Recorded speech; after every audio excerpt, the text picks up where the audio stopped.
Sugatan ng 7 grade 5 students sa Cavite matapos magwasiwas ng kutsilyo sa loob ng silid-aralan ng isang grade 8 student. Nakatutok si Dano Tingkungko. Imbis na nasa mga klase, nasa ospital ngayon ang 7 grade 5 students ng isang private school sa General Trias, Cavite.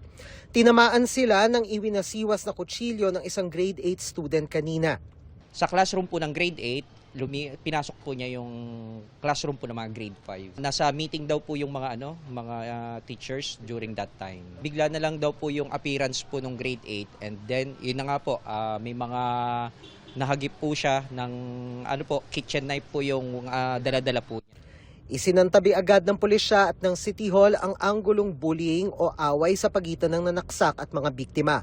Hindi umano kilala ng mga biktima ang nagwasiwas ng kitchen knife na 14 anyos na transferee.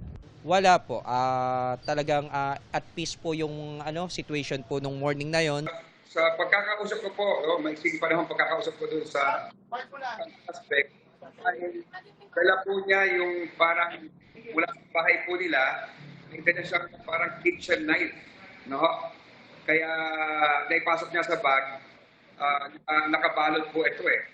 Wala naman po talaga sa ng lahat na may mangyayaring ganito po. Sa likod ang sugat ng 7 biktima. 2 sa kanila ay nagtamo ng mas malalim na sugat kaya inoperahan pero maayos na ang kondisyon. Nabigla sila, pinasok sila sa room nila, nag-start po yung parang pananakit. So lahat sila ay halos, actually karamihan, majority po ay sa likod po ang tama.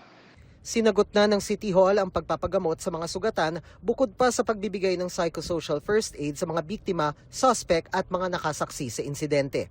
Huwag sila mag-alala, mahalaga ho ay ligtas ang mga bata. Parang po sa akin, kaya nga po medyo nakasuffer yata sa depression yung bata. Kaya nga po ang recommendation ng aming social worker ay dalhin po yung bata ngayon. Ang bata po ay nasa National Center for Mental Health, no? Kasi pinapa-assess po natin at kung bakit nga, no? At what triggered dito sa nangyari sa bata. Ayon sa pulisya, walang CCTV sa classroom at school building na hindi na rin kinordonan dahil menor de edad naman nila ang mga sangkot. Pero pinaiimbisigahan pa rin ng City Hall sa pulisya at DepEd Regional Office ang insidente para hindi na maulit. Yung security guard po nila nasa labas na po ng building po.